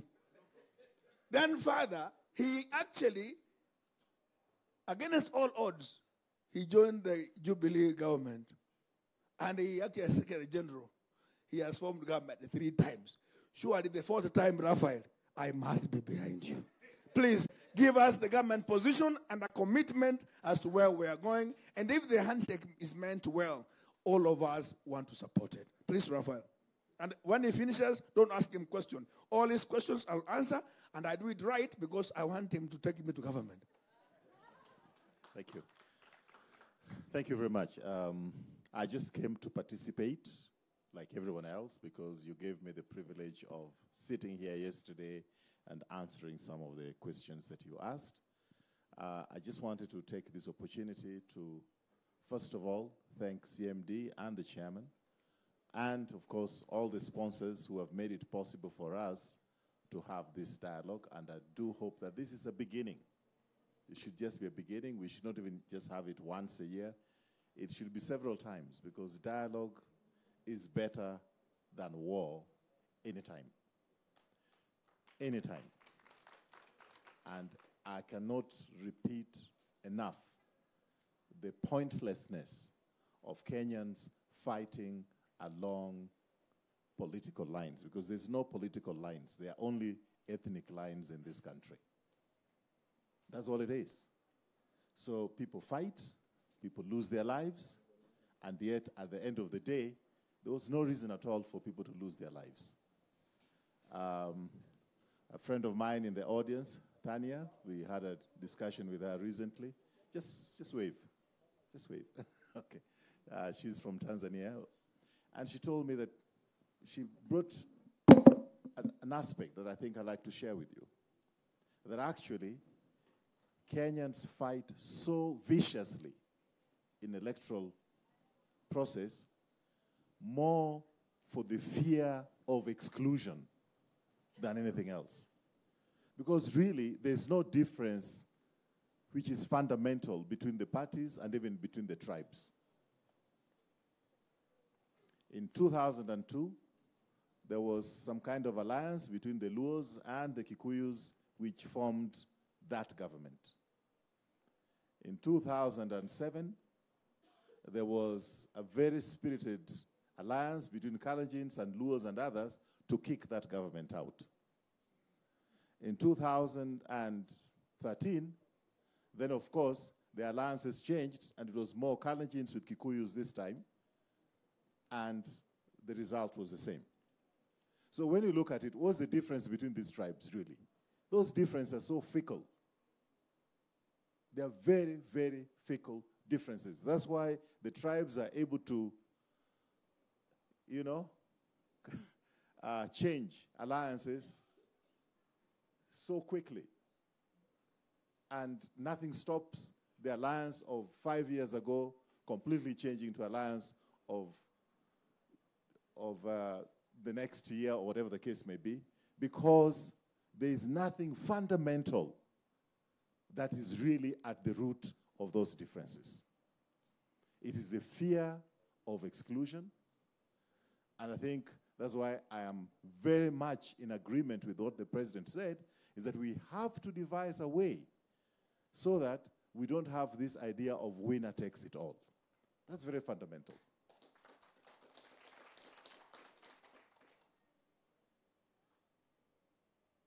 At the social level and community levels, every weekend, including today, you'll find weddings where Kikuyus are getting married to Kalenjins, Kalenjins getting married to Luos, weddings and so forth. Am I right or am I wrong? So there's nothing fundamentally different. At a social level, I've never heard of late in recent times anybody refusing that no marriage should take place between, say, a Mkamba and a Kikuyu. Then what happens at the political level? It is just the fear of exclusion. So I think there is merit in us starting a process of this dialogue to ensure that we can deal with these problems. I know you've made some critique of the BBI, but I personally believe that the journey, as the Chinese say, the journey of 1,000 miles begins with one step. We have to start from somewhere. We can critique with a view of improving on that step that we have taken. I did share yesterday, in this, not in this forum, but in the other forum, I happen to have been involved in some of the challenges taking place in South Sudan. I was involved during the time when the South Sudanese were fighting the Northerners. And that time, it was a difference between the Christian South, blacks, and the Arabized North. And this difference was very, very distinct, and they fought for decades, and people died. As soon as they have their own independence now, the differences amongst themselves is now worse than the differences they had with the Northerners. And I see the same thing happening in this country. We had problems across the tribes.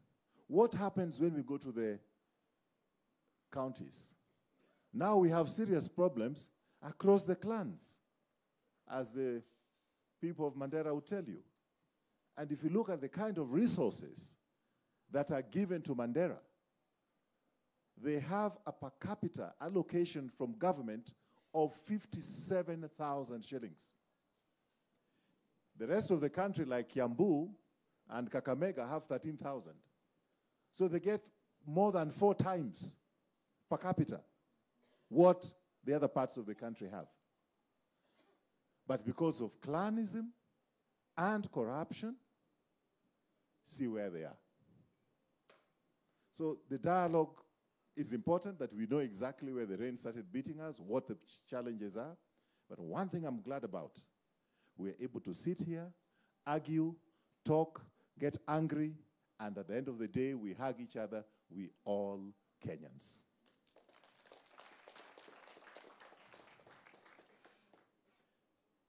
I did give an example yesterday. When the Europeans had their tribal problems in 1939 to 1945, they killed 45 million of themselves. We had our tribal fights in 2008. We killed 1,300. We did better than Rwandese. They killed 800,000. So you have to give ourselves a clap for killing less. Right? Unfortunate, but that is our reality. In South Sudan, a recent incident which I recounted yesterday, a general decides to go and put up a building in a public space, road or whatever the case may be. The city authorities try to stop him. The following day comes with tanks and continues with whatever he's doing. That cannot happen here. Kenyans do not allow it. In some of our neighboring countries, you find that the leadership, the president is able to appoint his wife as minister. In this country, we can't allow President Uhuru Kenyatta to do that. So we have made some progress as a country, and I want to congratulate ourselves and also to ensure that we continue to be vigilant, to ensure that we don't allow impunity. And that is, we don't allow impunity from government, from parliament, from any instrument of state, whether it is the DCI, the DPP, anybody should not be allowed to have that absolute power that they can abuse us with.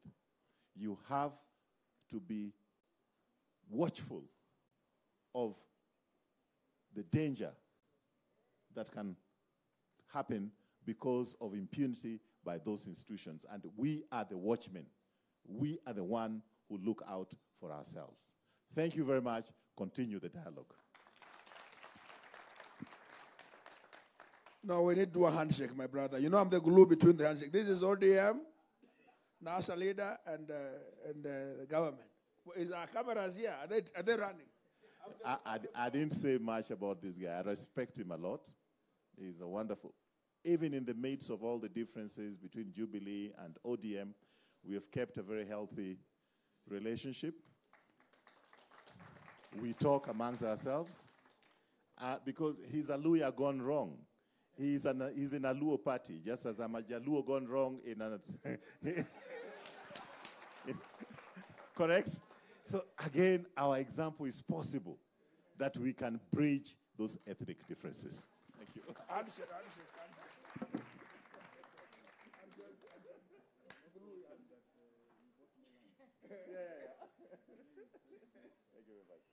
So thank you. The government has spoken, and I think one handshake is already complete. We're waiting for the second one. Thank you, my brother. Somebody see my brother off as we run the show.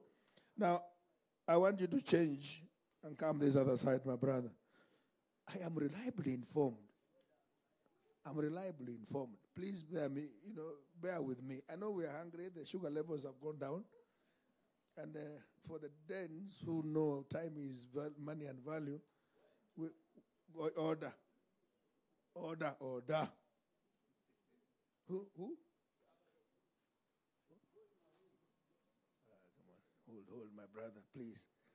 I know the sugar levels have gone down, but again, please bear with us. Again, we have protocol issues on time management. Our guest, the former Prime Minister indicated, is with the women, ladies who are doing an embrace equivalent of what we are doing, and is likely to come by. So as we address some of the issues in a little while, he asked me for 30 minutes. It's about 51 now, and I'm still counting. So I believe it shall happen. So indulge us, and let's bring. Well, come on, excuse me. Are you bring back our guest? Eh? Yeah, you bring him back. This is slot. Oh, no, Sawa. Thank you so much. I want the moderator to come because I have some logistical issues to address. Where is the moderator here? So that this young man here, I call him a young man. He has too much energy. I don't have. So, Mheshimiwa, it looks like it's an ODM thing, but can you get another seat for somebody who is not ODM? Petronila. Petronila. Petro. I didn't see Senator, my goodness. Oh. I would have missed you, my dear. Hiya. Mama. Mbona unanienjoy hivyo? Tangu jana. Imagine sijakuona. So kaa hapa kwanza. Kaa upande huu. Moderator atakaa hapa. Na kiti ingine ikuje pale. So we can a little engage a little while. But before they go on, can you give us an interlude of music? Interlude. What I'll do is, music will be coming at the tail end.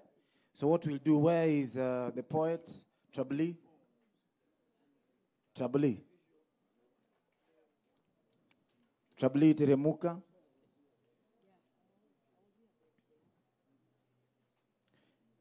Alafu, when I will be taking questions for these two friends, wale nilikuwa nimesimamisha kama mko. Kama bado mtakuwa au kwa wewe. There was pale nyuma mzee. There was a lady here ametoka and you, yeah, she's there and the rest and ule ametoka. Alafu na pande hii pia kuna wale nilikuwa nimetoka. So mkae stand by, you'll be the first guys. Trabuli, please.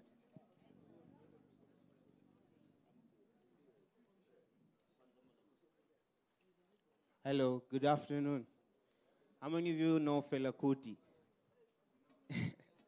So he had a song that went like, black man, know yourself, be confident. Black man, know yourself. Black man, know yourself. Black man, know yourself, be confident. They say time is a healer, but time is taking forever. It's hard to endure when they want to end your endeavors. Sowing grains, no green in my garden, just growing pains. Deeper than the departed, but they keep throwing flames. So I built walls, but the walls became crack addicts. I fill the holes, but still the whole world stares back at me. Now they can hear my vision. They can see my sound. Maybe they missed my mission, but they know me now. Battles on holy ground, removed my shoes, but couldn't face defeat. We're not living for the now, preparing for the same death that we try to cheat. We don't want to know how. We don't want to know why. We have nothing to say, but always try to speak. Who pulled the wool over our eyes? We're so proud to be sheep. Promised a pie in the sky so we can take this. Nah, I see zombies alive, already dead before we die. Were we not born to live? F it, I was born to give, so I keep rapping like every day is Christmas Eve, but don't give me that Christmas. I transform behind bars like El Shabazz, my lick. Food chain on my neck, I'm trying to find my niche in the neck of the woods, blowing trees, waiting for my time to eat. But you bare arms every time I wear my heart on my sleeve. Then close your arms and hide your palm to receive. They try to trap us in the net with the lies that they weave. I started talking to the dead and found 1,000 ways to leave, so I've left. I cross where they draw the line. To evolve, I need an intelligent design. And I'm told wisdom is like gifts of gold, and that's all I need to shine. Can I be the first when I'm in love with lust? Will I water down or drown in my own thoughts? They frown when love is found and hope I break my own heart. But I'm at the point of no return, and going back will only make it worse. Smoke in my lungs. My pupils begin to dilate, and I start thinking, maybe I'll die young. I'm the truth. So, black man, know yourself. Be confident. Black man, know yourself. Black man, know yourself. Thank you. Let's give him a big round of applause. Now, Asanteni, this is going to be an informal session, but I'm going to first of all allow Madam Petronella to introduce herself because she's the only one we do not know. Take this opportunity to introduce herself, and then we will get back to SG Sifuna to respond to questions and concerns that people have raised, and then I'll get back to you. Yeah. Good afternoon, everyone. Services Committee. Previously, I was the Secretary Political Parties Liaison Committee and a member of the board of CMD. I'm happy to be here, and let's continue the dialogue. Thank you very much, Senator Petronila. We're also joined by MP Wanyonyi. So we're going to make this a very informal session. And this is where concerns, questions, I'm really interested if there's anyone who lives in the Westlands. Kuna watu wa Westlands hapa? here is your member of parliament. Okay? So I will take direct questions from Westlands people. Sasawa. So mukae ready, concerns, development projects, stall, and all those. As for senator, I am looking for questions concerning counties, how they are run, what you propose.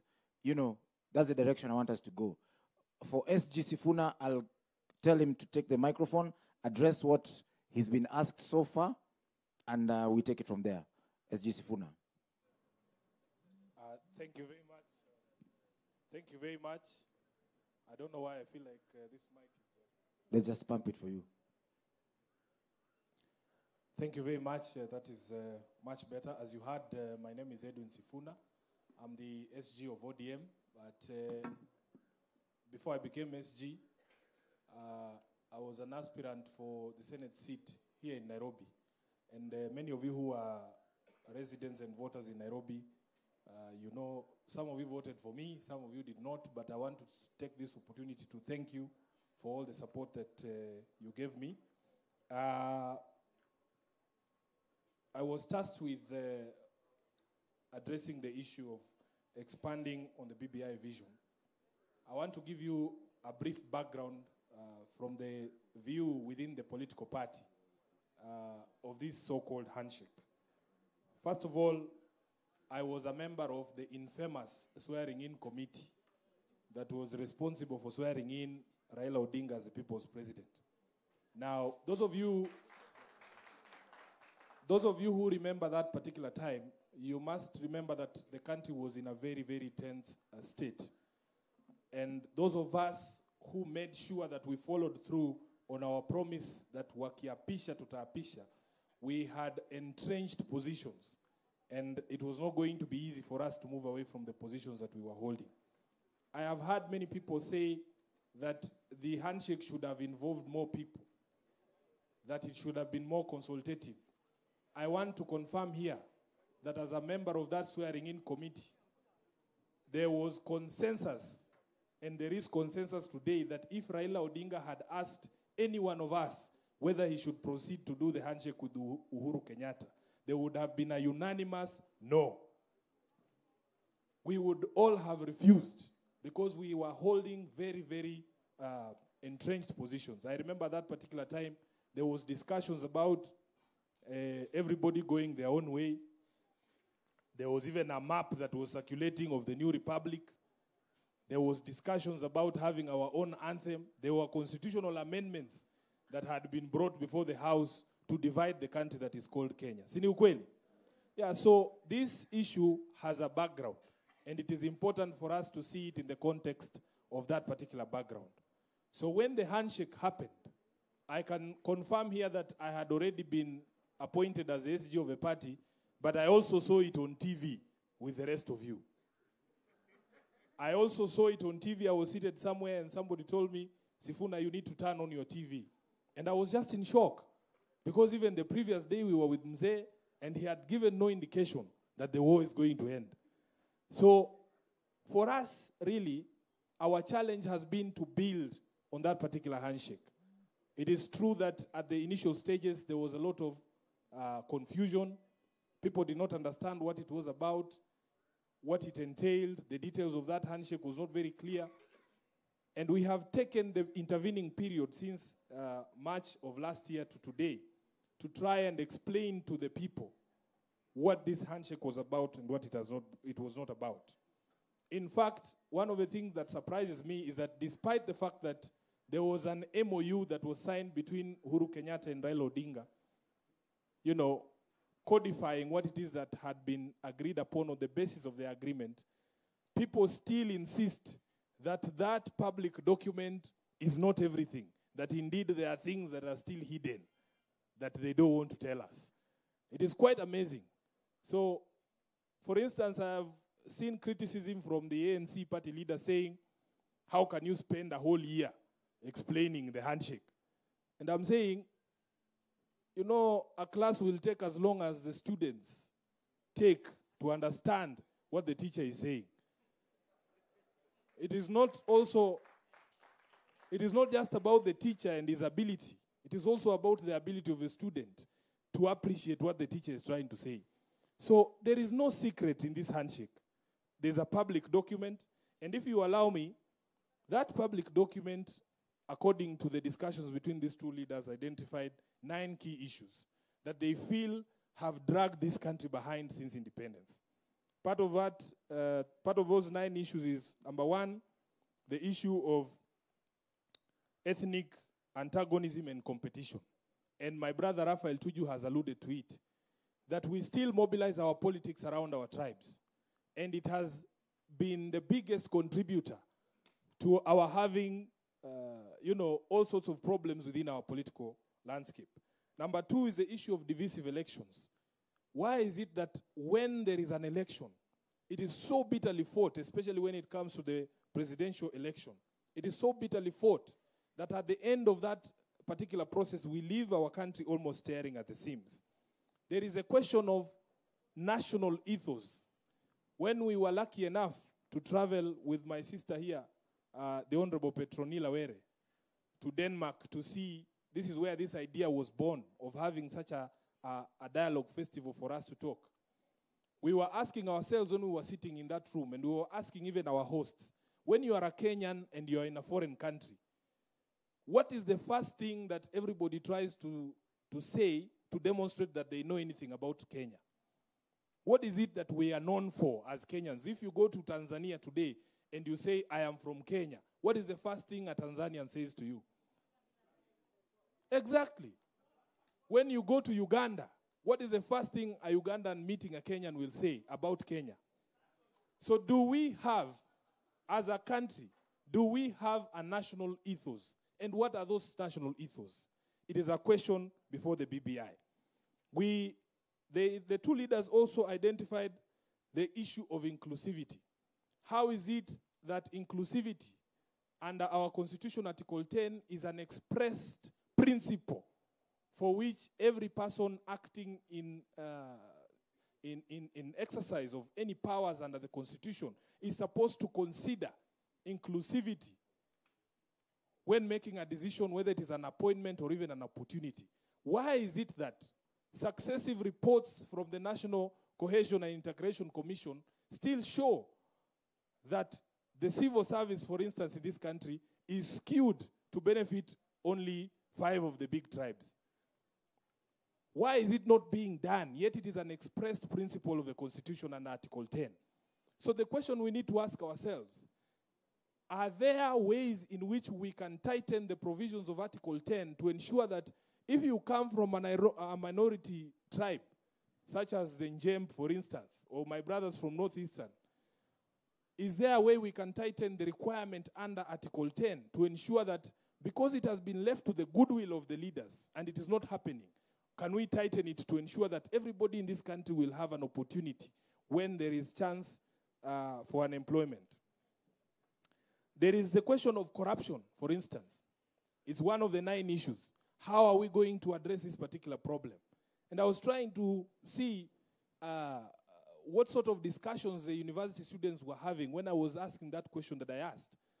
Because I could see that they were seeing things the way we at ODM see things. At our last NGC, we passed 2 resolutions. Number 1, that we are going to support the adoption of severe measures against people who are purveyors of corruption. And number 2, that we will be at the forefront of making life uncomfortable for the people who are purveyors of corruption. I could see the students are also saying we need more severe punishment for purveyors of corruption. So I asked them what in their view should be done, for instance, in the Weston Hotel case. For us as ODM, we have stated clearly that we are all equal before the law.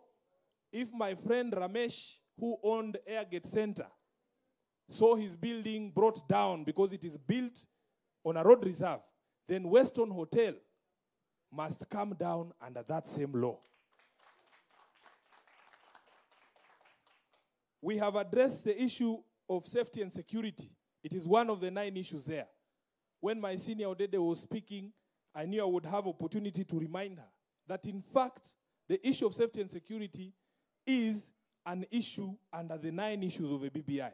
And given the history and the context of how this document was arrived at, I want to assure you that if it was ODM only that was framing the issues for that MOU, the language would have been as strong as you want it to be.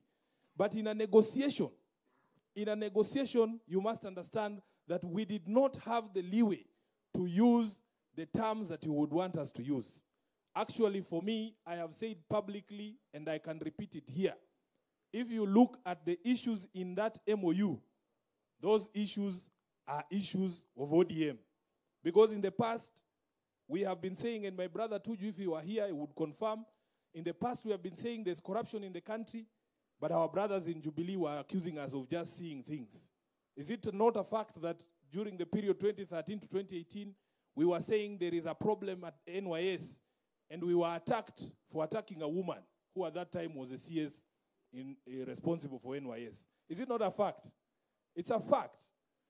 Even today, when we raise the issue that the DCI should be allowed to conclude the investigations with regards to the 2 dams that are being built in Elgeyo Marakwet, we have been again attacked. We are being called the ugly face of impunity. Just because we have said we have faith in these particular institutions, let them complete investigations. So we are very proud as ODM for this particular MOU. Then, of course, there was the issue of rights and responsibilities and shared prosperity. Shared prosperity can mean anything, and it should mean something for this particular audience. We know that for a fact, Kenya has not developed all its areas and all its people at the same pace. There are people who are far ahead. Yeah? Sometimes I get so miffed. I hear a member of parliament from central Kenya throwing a tantrum because the president has opened an interchange at Ahero. And he says, now because of the handshake, all development is going somewhere else. That gentleman lives in Gatundu. And to get to Gatundu, you have to use Thika Road. I asked him one day, can you count for us between Nairobi and Gatundu, how many interchanges are there? So that you start crying about an insignificant interchange in Ahero, the only one probably in Nyanza. When you hear leaders from other areas saying our brothers in northern Kenya are receiving a disproportionate amount of the devolution resources, then you ask yourself, has northern Kenya historically benefited the way these other areas have benefited when it comes to infrastructure development? If indeed we are true brothers, what is wrong with lifting the level of infrastructure in northern Kenya? Because all the people in northern Kenya are also Kenyans. They pay taxes. If all we are doing is to bring the level of infrastructure in northern Kenya to the level it is in Kiambu, really, is that something that we should say is wrong? If we are true keepers of each other, we should celebrate the fact that we are making effort to ensure that we share the prosperity in this country. So for us, what we did as a political party immediately after the handshake, we put together a task force to be able to look at the MOU and to propose measures, whether it be amendments of the law or amendments of the constitution, that can give effect to the, or to solve the issues that had been identified by these 2 leaders. And ODM, as it is right now, has not presented its position to the BBI. And there's a reason. ODM is a mass movement. It is a big party. Other than just the discussions that happen in Nairobi, we have to have discussions with all the leaders at the grassroots level. We have to have discussions with the women leaders. We have to have discussions with the chairman of the branches, all those people. Whereas it might take other political parties 1 week to come up with a position because it's just the party leader and his wife. For ODM, you have to consult and consult widely. So we are saying we will give our views just the way that other people are giving their views to the BBI. We will give our views. It is not ODM dictating that we will have a parliamentary system. I don't think that's what is happening. At the end of the day, it is up to the people of Kenya to determine what sort of changes they want to have in their constitution. So with those many remarks, I know that I have a speech that was prepared by Right Honorable Raila Odinga. We want to give him a few minutes. If he shows up, he will give the speech himself. But if he doesn't, you will bear with me that I will have to take up very big shoes, but it will only just be reading, which I think I can do. Thank you very much. Thank you, SG Sifuna. Now, just some follow-up questions which you'll address later. You say that you want severe punishment for corruption. Do you want this severe punishment because one of your own is not involved or perceived not to be involved? No, you'll not respond now. And also, I asked you a question before about the freedom of expression, freedom of association, and you, ODM, expelling a member because of the same or perception that that is the same. Now, I want to give the opportunity to Senator Petronila. You will give us an overview of what you think about, because you've been mentioned, your ANC party has been mentioned, so you'll give us an overview of what you think about the BBI. Somehow you've mentioned. So you will give us an overview of that. You maybe from a party perspective and from a personal perspective. And also yesterday was International Women's Day.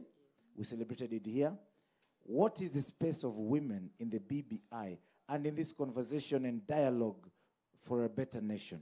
Karibu sana. Thank you very much. For those who have arrived, I'll introduce myself again. I'm Senator Petronila Were Lokorio from ANC Party, the party that gave you NASA. So as these people speak, they should also know that we are there. I would first like to respond to my friend here, Sifuna, and tell him that BBI has inclusivity as one of its points, one of the 9-point agenda. And all ANC has been saying is that include others. So that 1 year down, it's still about 2 people. That is the issue. Expand it. Thank you. Expand it, make it a more inclusive process. As you're going around the country, and you have done it 1 year, do you want another year before you explain to us what the handshake is about? And I wish the party leader of ODM, the Right Honorable Raila Odinga, was here, because we had wished for him to explain to these people what the handshake is about. I would also like to speak about the party ANC. We are not saying that we are not in agreement to the expansion of the executive. No. We are saying that as we expand the executive, are we taking care of the other areas? For example, strengthening devolution through Senate. If you strengthen Senate, are you strengthening devolution? Or is this referendum going to reduce or disempower or make or weaken devolution? So as a senator, I would like to say that if we are talking about the referendum, it should be about strengthening institutions that are making our lives better. Devolution, for example, had a promise. And what was the promise of devolution? When we fought for devolution, we said that devolution is going to ensure there is transparency and accountability in our counties. And that transparency is done through oversight by the Senate. Devolution also promised us to bring services closer to the people. And we have seen, others have said that all we have done is devolve corruption. And some may argue, fine, well, we just have many more thieves than we had less thieves up there at the center. Now at least we have thieves all the way to the village, and this money that is being stolen, we are all now enjoying it. So there are those who are talking, and we cannot say they are saying the wrong thing. So we are saying devolution brought services closer to the people. We have more roads opened up. We have bridges. We will not talk about the quality of those bridges, but we have bridges connecting various villages. And then devolution also promised equity in resource allocation. That Lamu, the smallest county, we receive, and with the smallest number of people, we receive a certain amount without interfering with Kiambu, Bungoma, and Kakamega that also have large populations of people. So devolution also is there to ensure equity in allocation of resources. So if we say we are expanding the executive and we are creating another tier of government, are we strengthening or weakening devolution. And my view would be that if we are creating regional blocks, let's create regional blocks at an economic level, but not at a political level. Economic regional blocks are working so well. The best is Lake Basin so far. They have done so well, they're even thinking about a Lake Basin bank. The other areas are catching up. But if we bring a political regional blocks, then we are going to weaken our counties, and therefore we'll be going back.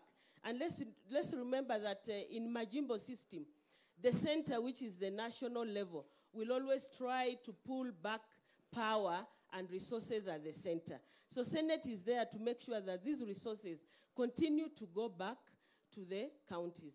Right now we are looking at the allocation of revenue, that we make sure that the amounts going to counties should not be reduced as they had been reduced before by CRA to 314B. We want them to go back so that we have 45% of all resources collected at the national level going to counties. In terms of women, what is the role of women in BBI? We have an initiative called Embrace that is making sure that that particular issue of bringing women together into the political circles is adhered to. So we want to make sure that if we're expanding the executive, the top 5, 2 or 3 must be women. If we have a president, a governor, the deputy president and the deputy governor must be a woman. And we should remember that this is not just a women issue. A few years down the line, probably I'll be alive, probably I will not, maybe some of you will be alive. It will be men fighting for this space that women are fighting for. So these laws that women are agitating for gender equity, gender inclusivity, are not just about women only, but they are also about gender. They are also about our men. Okay, I also want to talk about what is the role of Senate. There have been views about scrap Senate. Senate is useless. Senate is not helping us in any way. But let's remember that for as long as we have devolution, for as long as we have the Majimbo system, we'll always have Senate. So we should be talking about expanding or strengthening the Senate as the Constitution intended, that the Senate is an upper house. We should continue to put up laws that actually strengthen this Senate and put it at the upper, and make it the upper house that it is supposed to be. So if you support devolution, you should continue to support the Senate. Because as I said earlier, the center will always try to continue pulling power. There must be an institution that will remind them, hey, this power belongs to the counties. For example, 2 functions, health and agriculture, are fully devolved, save for policy. But we still have 70% of funds at the national level and not at the county. Who is going to agitate for that? We don't expect the governors down there, each one of them, to keep coming up and saying, give us more funds, okay? Or give us back our functions. The Constitution already gives health and agriculture, for example, to the county. The national level should let go. Thank you very much. All right. Asante sana, Senator. Just a follow-up question as you chew over this. How effective has the oversight role of the Senate be? We know, and people claim that corruption has been devolved. What's the role? As in, how are you trying to slay the corruption? You will respond to that later. I want to give the Honorable Wanyonyi a chance to speak. He is a member of the National Assembly. The National Assembly has been accused of several things, among them lack of capacity in terms of moving forward agenda that is very necessary. Yeah, we were with Honorable Onyonka here yesterday, and he admitted that, you know what, some of our colleagues lack the capacity, all right? That is why some of this agenda has stuck at where they are. Speak to that, as I would really have wished for someone from Westlands to ask a question. But let's speak to that vis-a-vis the national dialogue, making a better nation. I'm told that the Honorable Prime Minister is here, so speak to that as we wait for him to step in. Thank you very much. I think my sister there has spoken passionately about the role of the Senate. And there's also the role of the National Assembly, which is the national legislature representing the whiter Kenya. You remember every bill originates from the National Assembly. And what the Senate has been doing is they want some of the powers that are with the National Assembly given to the Senate. But remember, when they were creating the Senate, most of the senators who are now in the Senate, they're the ones who wanted a weak Senate. They didn't want the Senate to be much superior to the National Assembly. So they watered down the powers of the Senate. But when they got into the Senate, they realized, Allah, now we should have made Senate an upper house. So I believe that the role of the National Assembly is very well captured in the Constitution. The role of the Senate is captured in the Constitution. And I don't think it will be right for us Kenyans to say that we want to do away with the Senate. The Senate will still be there. As my sister said, as long as we have the devolution, Senate will always be there because it oversights and also supervises the counties. So we must always also Senate adds value. When bills come from the National Assembly, they call the Senate, especially when they are touching on the counties, and they must always add a voice on it, and sometimes even make amendments, and then they come back. I don't think the issue of capacity, because the members who are experienced, who have been in the House for many years, they understand the rules, and they play to the rules. Then there are new members who come, and sometimes it's about interest. The members who are in the House and who are not interested, sometimes they just make a technical appearance and leave. So you cannot expect that member to contribute positively to any bill that is coming in. And sometimes they don't even read. You've seen many members who spend so much time in the media explaining things they have not even read. And even when we talk about quorum, why is this bill failing? Why is this bill not taking place in the House? Because members are not present. And you know, the quorum is just 50. If members are there, if 50 members are in the House, they transact business. It's only when it comes to the issue of constitutional bill that we need a larger number in the House for members to participate. But sometimes I think if citizens exercise their mandate, the power to recall,